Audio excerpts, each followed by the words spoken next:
안녕하십니까. 김승현 목사입니다. 오늘 레위기 5대 제사 중에서 마지막 다섯 번째 제사 속건제에 대해서 특별히 레위기 5장과 6장에 걸쳐서 나오는데요. 이 속건제에 대해서 여러분과 함께 은혜를 나누기를 원합니다.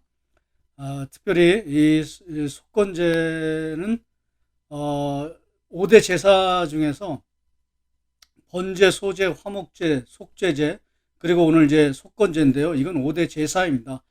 제사는 딱 이것까지만 제사고요. 뭐 요제라든가, 그 다음에 거제, 그 다음에 화제, 그 다음에 관제, 옛날 번역은 이제 관제고 지금 이제 뭐 전제라고 되어 있는데요. 이런 것들은 제사가 아닙니다. 제사법이 아니에요. 이거는 그냥 제사를 드릴 때, 아까 그 5대 제사를 드릴 때, 어떤 재물을, 이렇게 뭐 들어 올리거나, 뭐 흔들거나, 또 재물을 붓는, 그런 그 행동을 표현하는, 그런 방식, 또, 상태, 또 그런 묘사, 이런 걸 가리키는 것입니다. 거제, 화제, 그 다음에 뭐, 관제, 전제, 요제, 이런 것들은요, 제사가 아니고요. 그냥 제사를 드릴 때 행동을 표현하는 그런 방식입니다. 여러분 그거 헷갈리시면 안 됩니다. 제사는 딱 5개로 국한됩니다. 번제, 소제, 화목제, 그건 이제 일반 제사, 죄와 관련이 없는 제사, 그 다음에 지난 시간에 했던 속죄제, 그리고 오늘 이제 속건제, 이거는 이제 죄와 관련이 있는 그런 제사, 특수제사, 이렇게 딱 5가지, 또 3개, 2개, 이렇게 딱 나누면 되는 것입니다. 이것만 알면, 레위기 제사법은 이제 간단하게 공부를 마칠 수 있는 것입니다. 오늘 이제 마지막 속건제입니다. 이 속건제를 통해서 제가 깨달은 것 3가지를 여러분과 함께 나누기를 원합니다. 첫 번째는 이 속건제는 뭐라 그럴까, 이거 자발적인 회개가 반드시 전제가 되어야 한다는 것입니다. 자발적인 회개가 전제되지 않고서는 속건제를 드릴 수가 없습니다. 속건제는 보상하는 그런 죄에 대해서, 죄값에 대해서, 그러니까 죄값을 치를 때 그것을 보상하는 죄가 아닙니다. 보상은 잘못된 표현입니다. 보상이 아니라 배상입니다. 법률적인 용어로 보상은 잘못을 안 한 사람이 그렇게 갚는 것이고요. 그래서 보상은 맞지 않습니다. 이 속건제는 보상이 아니에요. 배상입니다. 배상은 잘못한 거에 대해서 이제 갚는 것이거든요. 빚을 갚는 거거든요. 그러니까 배상이 맞습니다. 보상이라고 하는 용어를 말씀하시는 분들에 대해서 이런 좀 주의가 필요한 부분이 바로 이것입니다. 보상이 아니라 배상이다. 배상죄다. 라고 하는 것을 꼭 기억하시고요. 자, 이제 속건제 첫 번째. 이 속건제는 자발적인 회개가 반드시 선행되어야 됩니다. 전제 조건입니다. 이게 없으면 속건제를 드릴 수가 없습니다. 자발적으로 회개를 해야 됩니다. 근데 이 자발적인 회개는 우리가 그냥 뭐 느끼거나 우리가 깨닫는 게 아니라 이거는 하나님의 성령께서 우리에게 잘못을 알려주시거든요. 또 이거를 깨닫게 하시거든요. 그럴 때 우리가 이거 잘못했구나. 내가 죄를 졌구나. 하나님 앞에 다시 예배를 드리면서 회개하면서 나가야 되겠다. 이렇게 생각을 한다는 거죠. 그 성령께서 주시는 거예요. 그런 마음을 주실 때, 또 그런 걸 깨닫게 하실 때, 그걸 그냥 지나치면 안 된다는 거예요. 중요한 건 무시하거나, 그냥 넘어가거나, 그냥 잊어버리거나, 그냥 지나치면 자발적인 회개가 안 나온다는 거예요. 그때, 그 시점이 굉장히 중요한 거죠. 그때, 다시 죄를 깨닫고, 성령께서 깨닫게 하실 때, 그때 넘어지지 마. 그 순간을 넘어가지 말고요. 그때 이제 하나님 앞에 회개하는 그런 마음을 가지고 나오는 것이 중요하다는 거죠. 먼저 이 속건제에 대해서 특별히 그 5장 14절서부터 19절까지 이렇게 나오는데요. 이 속건제는 딱 2가지로 정리할 수 있습니다. 먼저 하나님께, 야훼께라고 말하는데요. 야훼께, 하나님께 잘못한 죄에 대해서, 그게 이제 그 14절서부터 19절까지는 하나님께 대한 잘못을 했을 때, 죄를 지었을 때, 그런 경우가 이제 나오고요. 6장 1절부터 그 다음에 7절까지는 이웃에 대해서 죄를 지었을 때 이렇게 딱 아주 간결하게 또 아주 쉽게 간단하게 정리할 수 있습니다. 하나님께 대해서 잘못을 하는 경우는 두 가지입니다. 14절에 여호와께서 모세에게 말씀하여 이르시되 이렇게 하시고요. 그 다음에 15절에 누구든지 여호와의 성물에 대하여, 그러니까 하나님의 성물에 대해서 죄를 지는 경우, 이제 그게 이제 15절입니다. 누구든지 여호와의 성물에 대하여 부지 중에 범죄하였으면 여호와께 속건제를 드리되 내가 지정한 가치를 따라 이렇게 쭉 나오거든요. 하나님의 성물에 대해서 잘못했을 때, 죄를 지었을 때, 이 하나님의 성물에 대해서 죄를 지었을 때는요, 이거는 예를 들어서 제사 음식 중에서 먹는 경우가 있고 먹지 못하는 경우가 있는데, 먹으면 안 되는데 먹었을 경우, 재물에 대해서 죄를 지었을 때 그런 경우가 있고요. 그 다음에 이제 레위기 학자들이 일관성있게 얘기하는 게 뭐냐면 11조를 드려야 되는데 안 드렸을 때, 안 바쳤을 때, 그럴 때 이런 속건제를 드린다는 것입니다. 그 다음에 17절, 만일 누구든지 여호와의 계명 중 하나를 부지 중에 범하여도 허물이라 벌을 당할 것이니, 이러면서 이제 그 속건제 치르는 내용이 나오고는, 두 번째는 하나님의 말씀을 어겼을 때, 특별히 이제 십계명, 그리고 여러 가지 율법 이런 것들을 얘기하는 게 아니라 여기서는 특별히 여호와, 특히 하나님의 야훼의 성물과 관련해서 성물을 훼손하거나 또 파손하거나 또 그런 성물들을 이렇게 도둑질하거나 훔치거나 가지고 가거나 이런 성물에 대해서 침해할 때 그런 죄를 이야기하는 것입니다. 하나님의 여호와의 계명 중에 하나, 여기서는 특별히 성물과 관련된 것입니다. 그러니까 이제 15절도 성물이고 17절도 성물입니다. 특별히 속건제는요, 하나님의 성물에 대해서 죄를 지었을 때 속건제를 드린다는 것입니다. 그 다음에 이제 6장 1절부터 아까 말씀드린 것은 7절까지는 이제 이웃에 대해서 죄를 지었을 때입니다. 2절 말씀 보시면 누구든지 여호와께 신실하지 못하여 범죄하되, 곧 이웃이 몇 가지 경우가 나와요. 이웃이 맡긴 물건이나 전당물을 첫 번째 속이거나, 이게 첫 번째입니다. 그 다음에 두 번째 도둑질하거나, 그 다음에 세 번째 착취하고도, 이게 중요합니다. 착취하고도, 이웃의 물건을 착취했을 때, 여기 이제 착취라고 되어 있는데 레위기 19장 13절, 이게 굉장히 중요하거든요. 레위기 19장 13절에 보면 이런 말씀이 있습니다. 너는 내 이웃을 억압하지 말며 착취하지 말며 품꾼의 삭슬 아침까지 밤새도록 내게 두지 말며. 품삯을 안 주는 거, 그러니까 임금 체불이죠.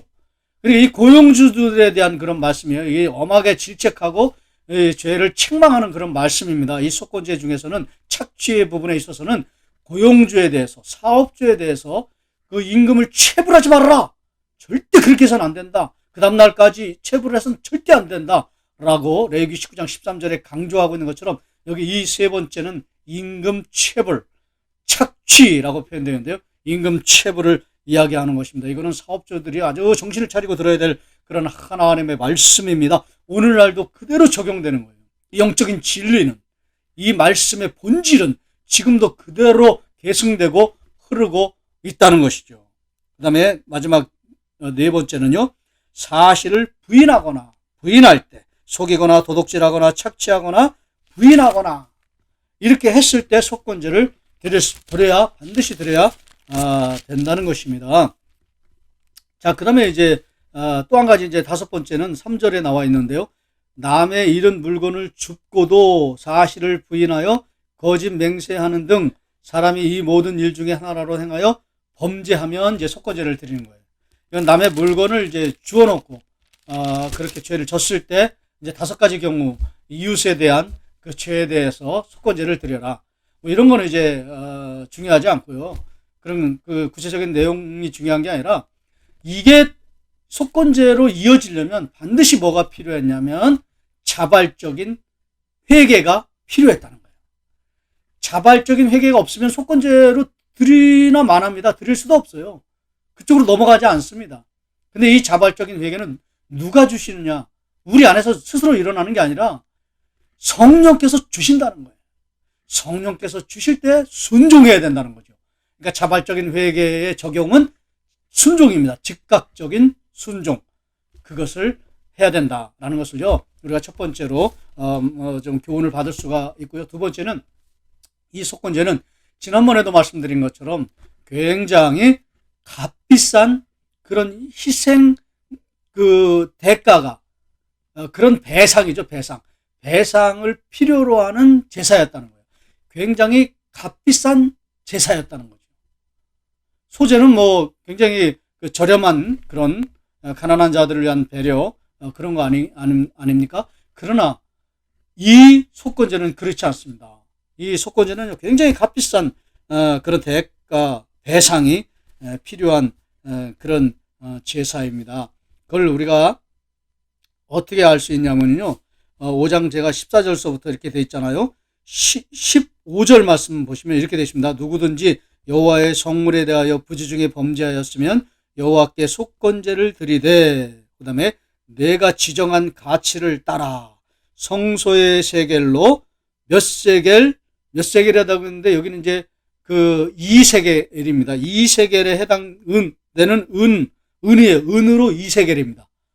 제가 지난번에 관주가 있는 성경이 참 좋다고 그랬잖아요. 여기도 2 이렇게 해놓고 여기 보시면 2에서 1세겔은 1.4g 이렇게 되어 있거든요. 그러니까 이 두 배입니다. 11.4g, 그러니까 22.8g이죠. 은으로 굉장히 많은 양입니다. 은으로 22.8g이면요. 그런 은 2세겔이거든요. 은 2세겔의 가치가 있는 그 다음에 순양입니다. 암양도 아니고요. 순양, 반드시 순양으로 해야 됩니다. 은 2세겔의 가치가 있는 순양을 끌어다가 속건제물로 드려야 된다는 거죠. 거기다가 그거로 그치는 것이 아닙니다. 16절에 성물에 대한 잘못을 이게 보상하되라고 되는데 이게 배상입니다. 배상하되 그것에 5분의 1을 더하여, 그러니까 120%예요. 원래 이제 100% 이제 빚을 졌으면 100% 갚는 게 아니라 20%를 더해서 갚아야 된다는 것이죠. 이런 배상을 해야 된다는 거예요. 은 2세겔에 해당되는 순양을 끌어다가 속건제를 지금 가축을 바쳐야 되고요. 그 다음에 그것도 모자라서 더 나가서 120%의 배상을 해야 된다는 거죠. 굉장히 값비싼 그런 제사가 속건제였다는 거죠. 이거는 무엇을 말해주느냐? 지난번에 제가 말씀드린 것처럼 이 속건제는 이사야서 53장 10절에 있는 것처럼 예수 그리스도께서 속건제의 제물로 드려주셨다. 이 말은 가장 귀한, 가장 비싼 희생 제물이 되셨다는 거예요. 예수 그리스도께서 그렇게 우리에게 구원을 주신 것이죠. 은혜를 주신 것이다. 제가 그렇게 말씀을 드렸지 않습니까? 그것을 보여주는 것이죠. 내 주의 보혈은 우린 정하고 정하다 그렇게 되어 있는데요. 내 주의 보혈은 귀하고 귀하다. 그렇게 좀 달리 찬송할 수도 있는 것입니다. 내 주의 보혈은 귀하고 귀하다. 이렇게 굉장히 귀한 은혜를, 값비싼 희생을 치르고 우리에게 주신 구원의 은혜를 우리가 받은 것입니다. 할렐루야. 이런 은혜를 우리가 늘 찬송하면서 감사하며 감격하는 삶을 살아내 드려야 할 것입니다. 자, 이제 마지막으로 세 번째는 블레셋의 속건제물입니다. 제가 속건제를 창세기서부터 요한계시록까지 이렇게 쭉 성구사전으로 이렇게 쭉 쳐서 공부를 해보니까요, 놀랍게도 블레셋인들의 속건 제사가 나오더라고요. 이제 그게 어디 나오냐면 사무엘상 5장, 6장에 걸쳐서 나오는데요. 이거는 좀 이야기를 좀 해드려야 되겠습니다. 뭐 여러분이 많이 잘 아시는데요. 그때 사무엘이 이제 선지자로 또 리더로 최고의 리더로 있을 때였거든요. 그때 그 지도자의 말을 잘 안 듣고 이스라엘 백성들이 엘리와 두 아들, 그 하나님의 말씀 뭐 잘 알지도 못하는 그런 사람들의 꾀임에 빠져서 그 나라 정치적인 그런 영향력 속에 들어가서 백성들이 그쪽으로 막 휩쓸려 그런 때입니다. 그때 나가서 이제 블레셋과의 전쟁을 치르는데요. 나가면 지는 거예요. 나가서 싸우면 지는 거예요. 몇천 명이 죽고 또 막 많이 죽는 거예요. 그렇게 막 전쟁에 나가서 이기지 못하고 그냥 죽는 거예요. 그 이스라엘 백성들이 막 장로들이 이제 중간 지도자들이 막 회의를 해가지고 이거 왜 이렇게 됐나 막 난상 토론을 벌이면서 이게 법궤를 우리가 안 가져가서 그렇다. 그때 이제 홈리와 비나스가 죽는 거거든요. 법궤를 가지고 갑니다. 근데도 블레셋 패합니다. 결정적으로 패해가지고요. 이제 법궤가 하나님의 법궤가 블레셋 땅으로 이렇게 빼앗겨서 찬탈되어서 블레셋 땅으로 이제 넘어갔습니다. 5개 지방으로 막 이제 전전하는 이야기가 나오거든요. 왜냐면 거기 들어가면 그 블레셋은 다곤 신이었는데 다곤 신의 막 머리가 땅에 박히고 그 막 손가락이 막 잘리고 막 이런 그런 막 거꾸러지는 패배하는 이야기가 나오거든요. 신이 패배하는 블레셋의 신이 패배하는 그런 이야기가 막 나오니까 이 지방으로 갔다가 저 지방으로 갔다가 막 뭐 에그론, 가사, 아스글론 막 이런 데를 이제 옮겨 가는 거예요. 근데 가는 곳마다 또 그냥 질병이 그냥 강한 질병이 독종이라고 되어 있는데 강한 악성 그 피부병이 그냥 막 해가지고 막 사람들이 그냥 고통을 당하고 있는데 그렇게 되는데 놀라운 반전이 일어납니다. 그때에 몇몇 좀 하나님께로 돌아오려고 하는 마음이 있었던 사람이었던 것 같아요. 그런 사람들이 이제 영적으로 깊이 막 생각을 하다가 이거는 놀랍게도 이런 고백을 합니다. 사무엘상 5장 6장에 보면 속건 제사를 드려야 된다. 물론 이제 약간 그 금으로 된 독종 그 형상을 만드는데 그거는 이제 좀 아직 잘 모르는 거예요. 아직 뭐 초신자도 아니라고 할까요? 초신자이기 때문에 아무것도 모르는 거예요. 이제 그런 부분 좀 미약한 부분은 좀 연약한 부분은 있지만 어쨌든 속건제를 드려야 된다. 누구에게? 하나님께. 다곤이 아니에요. 하나님께, 이스라엘의 하나님께, 야훼께요. 정확히 말하면 야훼께, 여호와 하나님께 속건제를 드려야 된다. 속건제는 자기들이 죄를 졌기 때문에 하나님 앞에 이 죄를 진 것에 대해서 그냥 다 회개하고 그냥 그대로 배상한다 그런 뜻 아닙니까? 철저하게 회개하는 거거든요. 아주 정확한 게 속건제예요. 자기들이 죄를 진 것에 대해서 정확하게 통찰하고 제사를 지내는 게 속건제거든요. 그 제사를 드립니다. 그리고 나서는 블레셋에 놀라운 평화가 일어나거든요. 원래 이제 그런 내용이 이제 사무엘상 5장 6장에 나오는데요.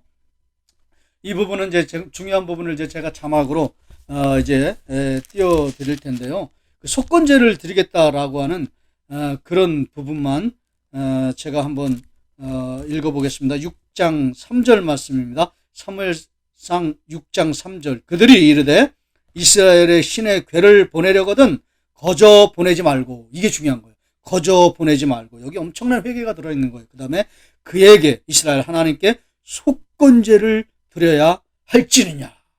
놀랍지 않습니까? 그리하면 병도 낫고 그의 손을 너희에게서 옮기지 아니하는 이유도 알리라 하니. 그러면서 이제 4절에 그들이 이르되 무엇으로 그에게 드릴 속건제를 삼을까 하면서 진짜 속건제를 실행하는 이야기가 나옵니다. 여기는 그냥 뭐 질병이 일어나고 재앙이 일어나니까 속건제 드렸다 이렇게 생각할 수 있거든요. 그런데 제가 마지막으로 좀 한 가지 계속 이 속건제 이 준비를 하다가 계속해서 원래는 제가 그 소선지서 12권을 제가 좀 공부를 한 적이 있었거든요. 호세아서부터 말라기까지 이제 공부를 한 적이 있는데 그때 거기 보면 그냥 차고 넘칩니다. 열방을 심판해야 된다. 이스라엘뿐만 아니라 이스라엘은 그냥 이미 다 심판받은 상황이고요. 이스라엘은 열방도 심판을 받아야 된다. 열방은 막 이스라엘 그 심판받는 거에 대해서 막 그냥 조롱하고 막 비웃고 막 그러거든요. 거기에 대해서 그냥 하나님이 그냥 열방도 내가 심판하겠다 이렇게 말씀하시거든요. 그러면서 막 그 주변에 있는 열방들 암몬, 모압, 그 다음에 이제 뭐라 그럴까요? 그 강대국들도 이제 뭐 아수르, 그 다음에 바벨론, 뭐 이런 열방들도 그냥 예외 없이 작은 열방, 큰 열방 다 하나님이 심판하신다 이렇게 말씀하시거든요. 그래서 제가 한 가지 질문했던 건 뭐냐면 블레셋은 좀 다르지 않을까? 이 속건제를 정말 아주 정확한 제사를 죄에 대해서 아주 철저하게 회개하는 제사를 배상의 제사를 드릴 정도면 뭔가 블레셋에는 축복이 있지 않을까? 이런 생각을 좀 했었거든요. 근데 좀 이렇게 좀 살펴보니까 블레셋도 역시 축복보다는 그 열방 심판 안에 이제 끼어 있습니다. 그래서 블레셋도 그냥 심판 받는구나 이렇게 돼 있습니다. 스가랴 9장 7절에 보면 열방에서 이제 제외되지 않고 그들도 이제 포함되어 있다 이렇게 말하는데 그 스가랴 9장에는 놀라운 일이 일어납니다. 대부분 스가랴서는 환상으로 이제 이루어져 있거든요. 점철되어 있는데요. 거기에 보면 블레셋이 여부스 거민과 같은 축복이 임할 것이다 라고 하는 그런 놀라운 말씀이 있습니다. 그 여부스 족속 그 거민들은요 어떤 축복을 받냐면 원래는 다 그 가나안 점령 들어올 때 이제 완전히 그냥 쫓아내고 그 다음에 멸망당하는 그런 운명이었거든요. 그런 족속이었거든요. 근데 어쨌든 이스라엘 백성들이 쫓아내지 못하고 쭉쭉 명맥을 유지하고 나중에는 그 이스라엘 백성들의 이제 노예가 종이 되죠. 종이 돼서 이렇게 그냥 근근히 이렇게 하다가 나중에는 몇몇 사람들은요 또 남은 자들인데 그 이방의 남은 자들인데 그 몇몇 사람들은요 또 거기에 솔로몬의 성전이 지어지는 거예요. 아리우나의 타작마당, 오르난의 타작마당 이런 게 또 나오는 거예요. 그렇게 쭉 이어지다가 그 여부스 족속, 여부스 거민과 같이 되리라. 솔로몬의 성전이 거기에 지어지는. 그러니까 그때부터 이제 제가 생각할 때는 하나님의 백성으로 막 들어오기 시작하는 거예요. 그러면서 이제 나중에는 그 이제 포로기 이후에는 제가 지난번에 느드림 사람들이었죠. 그 사람들이었습니다. 할렐루야, 놀랍지 않습니까? 블레셋에 그 속건제 제물 드려서 하나님 앞에 회개하는 그 백성들이 그 솔로몬의 성전이 한두 사람, 솔로몬의 성전이 지어지는 터에 대한 축복을 이렇게 쭉 받다가 결국에는 완전한 신 하나님의 백성이 되는 놀라운 시온의 백성이 되는 놀라운 역사가 일어나게 되는 것입니다. 저는 이것이 블레셋의 축복, 속건제의 축복, 진정한 속건제의 축복. 속건제의 축복은요, 우리가 전혀 상상할 수 없는 사람, 상상할 수 없는 백성, 상상할 수 없는 자에게 은총과 긍휼과 은혜가 베풀어지는 제사, 그것이 속건제라는 것입니다. 할렐루야. 오늘 이걸 우리가 생각하면서요, 우리 먼저 믿는 우리들은요 굉장히 겸손해야 되고요, 교만한 마음을 품지 말아야 되고요, 그리고 이런 정말 낮은 자, 이런 지옥을 향해 가는 자, 심판을 향해 가는 자를 하나님께 돌이키셔서 완전히 그냥 완전한 하나님의 선민으로, 하나님의 백성으로 만들어 버리시고야만은 이런 놀라운 축복의 셈은, 그 시작은 어디서 시작되었는가? 속건제에서 시작되었다는 것이죠. 여러분, 이거는 우리가 마지막으로 적용할 수 있습니다. 우리가 이런 사람이 되어야 합니다. 속건제의 사람이 되어야 합니다. 가장 낮은 자, 가장 비천한 자, 가장 하나님의 백성이 될 수 없는 자, 지옥의 땔감이 되는 자, 그런 자들을 향하여서 기도하고 하나님께로 돌아오도록 기도하고 그들을 위해서 중보하면서 애쓰면서 힘쓰면서 주의 백성 되도록 기도하는 자가 되어야 하는 것이죠. 그런 사람들을 향해서 우리가 따뜻한 사랑의 마음을 품고 긍휼히 여기면서 기도하는 은혜가 있어야 되는 것이죠. 저는 이번 주에 그 금요일 날 금요철학 때 교회에서 좀 본당에서 기도하는데요, 찬양 드리면서 기도하는데요, 그때 정말 지금 예수 안 믿는 한 4-5사람의 그 블레셋 사람들, 속건제도 못 드리는 사람들인데요, 그런 사람들을 한 4-5사람을 막 떠올리면서 막 눈물을 흘리면서 마음이 아프면서 그들을 향해서 기도했습니다. 왜 펑펑 울면서 제가 기도했냐면요, 이 말씀을 제가 공부했거든요. 하나님, 이런 놀라운 은혜가 있었군요. 이런 엄청난 은혜가 있었군요. 속건제 속에, 블레셋에서 속건제, 블레셋 사람들을 구원하시는 하나님의 놀라운 은혜가 있었군요. 블레셋과 같은 사람들, 한두 사람, 세 사람, 네 사람, 하나님 그들을 향해서 기도합니다. 하나님, 저도 이 말씀에 순종하며 기도합니다. 주여, 속건제의 축복을 이 사람들에게 강력하게 베풀어 주시옵소서. 성령이여, 은혜를 내려 주시옵소서. 역사하여 주시옵소서. 여부스 거민이 되게 하여 주시옵소서. 이렇게 기도했던 것이죠. 저와 같은 마음을 품고 이 한 주간 동안 우리가 좀 풍성하게 신실하게 하나님 앞에 기도하며 간절히 국문을 구하며 나아가는 저와 여러분 되시기를 주의 이름으로 축원합니다.